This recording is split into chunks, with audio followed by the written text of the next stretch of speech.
ایک بے اعتدالی ہے کہ کھوپڑی استعمال نہ کرو، جو کہ آج کل بہت جگہوں پہ نہیں. دوسری بے اعتدالی ہے کھوپڑی ایسی جگہ استعمال کرو جو آپ کے لیول سے اوپر کی چیزیں. مخلوق کے بارے میں کھوپڑی استعمال کرنی پڑے گی. کیا چینجر کے بغیر کنڈیشن چینج نہیں ہو سکتی؟ تو کریٹر کے بغیر یہ کائنات کریٹڈ کیسے ہو گئی؟ لیکن جو بنانے والا ہے اس کے بارے میں کھوپڑی استعمال کرنے کی اجازت نہیں ہے، کیونکہ وہ عقل سے کیا ہے؟ بالا تر ہے. وہ کوئی مادی چیز نہیں ہے، مخلوق نہیں ہے. ایتھیس اس کائنات کے بارے میں نہیں مانتا کہ یار یہ اشکال پہ نہیں پھنستا کہ ہمیشہ سے کیسے. خدا پہ آ جائے گا ڈائریکٹ، یار وہ کیسے ہمیشہ سے، اس کو کس نے بنایا؟ جو چیز تیری مینٹل لیول سے اوپر کی اس میں بحث کر رہا ہے، جو تیری مینٹل لیول میں کے تحت ہے اس میں تو بحث نہیں کر رہا. یعنی عقل جہاں استعمال کرنی ہے وہاں کر نہیں رہا، جہاں نہیں کرنی ہے وہاں بولو کر رہا ہے. اس کی مثال ایسے، آپ نے ایک بچے کو کہا کہ بیٹا یہ 3 سیب ہیں، یہ 2 سیب ہیں، ان دونوں کو جمع کرو، کیا جواب آئے گا؟ بچہ استعمال ہی نہیں کر رہا نا کھوپڑی، کہہ رہا ہے یار مجھے سمجھ میں نہیں آتا. آپ کہہ رہے ہیں بیٹا 5 جواب آئے گا، بیٹا کہتے ہیں میری سمجھ میں نہیں آ رہا 5 کیسے جواب آئے گا. آپ بتا رہے دیکھ کمبخت یہ 3 ہیں یہ 2 ہیں، جمع کرو ان کو. وہ کہہ رہے 1 2، کہہ رہے بہت مشکل ہے، بہت مشکل ہے، بہت مشکل سوال پوچھا آپ نے. آپ اسے کہتے ہیں اچھا بتا 356 کو 648 سے ڈیوائڈ کرو تو کیا جواب آئے گا؟ کہہ رہے 256. ابا کہے گا کمبخت یہ جو سامنے رکھے ہوئے 3 کو 2 میں پلس کرو، ریاضی کا اتنا آسان چیز پہ تو اور کر نہیں رہا، اور 356 کو 648 سے ملٹیپلائی کرو. یہ تو ڈاکٹر عبدالقدیر خان یا کوئی، وہ تو سائنسدان تھے، کوئی بڑا ریاضی دان بھی کیلکولیٹ کرے گا نا دماغ سے تو 6 مہینے لگائے گا وہ. اور تو نے بیٹھے بیٹھے پھینک دی ہے بھائی کہ 656 کو 345 سے ضرب دو تو جواب 848 آئے گا.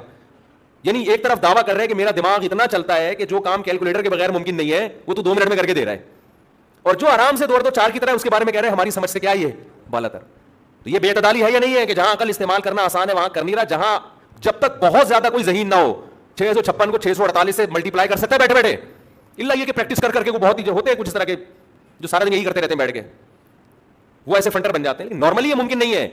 خدا کا انکار کرنے والے اس کائنات کے بارے میں عقل استعمال نہیں کرتے کہ چینجر کے بغیر چینجنگ ممکن نہیں ہے، تو کریٹر کے بغیر یہ بن کیسے گئی؟ اور بحث کرنے میں آپ کو سیدھا کہاں لے جائیں گے؟ خدا کے بارے میں، یار وہ کیسے ہمیشہ سے، اس کو کس نے بنایا؟ تو یہ کیا ہے؟ عقل کا یہ اعتدال والا استعمال ہے بھائی. اعتدال تھوڑی ہے کہ یار جو کام آپ کر سکتے ہو 2 اور 2 4 کو 4 جواب آ رہا ہے وہ کیلکولیٹ وہ پلس مائنس کر نہیں رہے. اور ریاضی کے وہ پیچیدہ سوالات جو کئی سالوں کی پریکٹس کے بغیر جن کے جواب ممکن نہیں ہے، ان جوابات میں آپ الجھے ہوئے ہو. تو عقل میں بیلنس اسی طرح خوب سمجھ لو. عقل استعمال کی جاتی ہے اسلام کو سمجھنے میں. شریعت نے حکم دیا یہاں کھوپڑی استعمال کرنی پڑے گی. اسلام پہ کوئی اعتراض آیا ہے اس کا جواب تلاش کرو. یہاں عقل کیا کرنی ہے؟ بولتے کیوں نہیں؟ 15-20 اعتراضات ہیں ان کے گنے چنے، اس سے زیادہ کچھ بھی نہیں ملتا ان کو.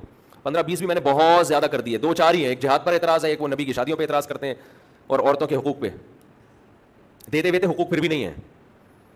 یہ 2-4 باتیں گھوم پھرا کے ان کی آتی ہیں. تو آپ کو اس کے جواب معلوم ہونے چاہیے.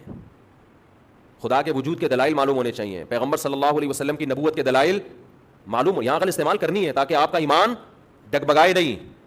ایسا نہ کوئی بھی بیوقوف بنا کے آپ کا ایمان سلب کر لے. دنیا میں بہت فتنہ پرست لوگ پڑے ہوئے ہیں.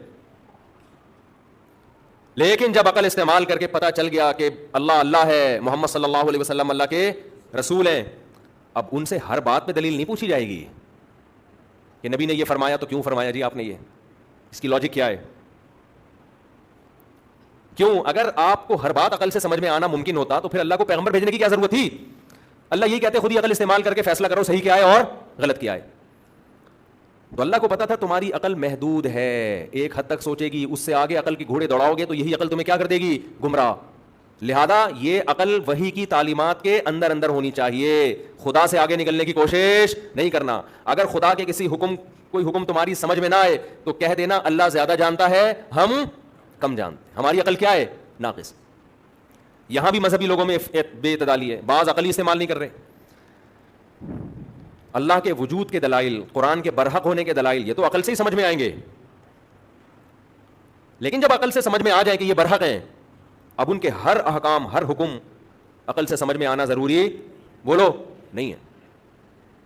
کہہ دیا اسی میں خیر ہے. ہماری عقل کیا کتنی بڑی بڑی غلطیاں کرتی ہے انسانی عقل. یورپ نے، غیر مسلموں نے کیا کیا؟ عقل استعمال کرنا شروع کی. اس میں خدا کو انہوں نے اپنی ڈکشنری سے نکال دیا کہ ہم خدا سے نہیں پوچھیں گے.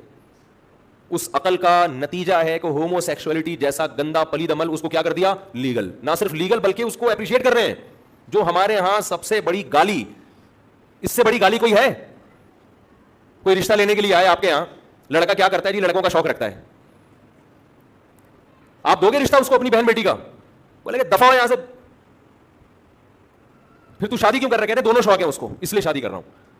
آپ گلی کے کتے چھوڑو گے نا اس کے پیچھے, ابے تو کیسا آدمی ہے, تجھے شرم نہیں آئی ہمارے گھر آتے ہوئے, بولو گے نا اس کو.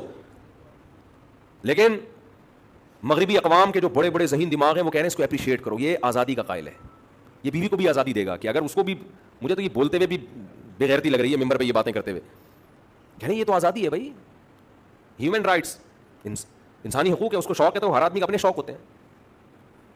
یہ ہے جب آپ خدا کو بیچ سے نکال دیں گے نا, پیغمبروں کی تعلیمات کو, اور عقل کو کل سمجھنا شروع کر دیں گے, میں بہت بڑا فنڈر ہوں, تو پھر آپ کی فنڈر گیری آپ سے ایسے کام بولو کروائی. ہمارے لیے تو جواب آسان ہے, ہم کہتے ہیں یار یہ تو قرآن نے جب الاؤ نہیں کیا تو گندا عمل ہے, اللہ کبھی اچھے کام پہ پابندی لگائے گا؟ ہے بھائی, اللہ کبھی بھی اچھے کام پہ پابندی نہیں لگائے گا.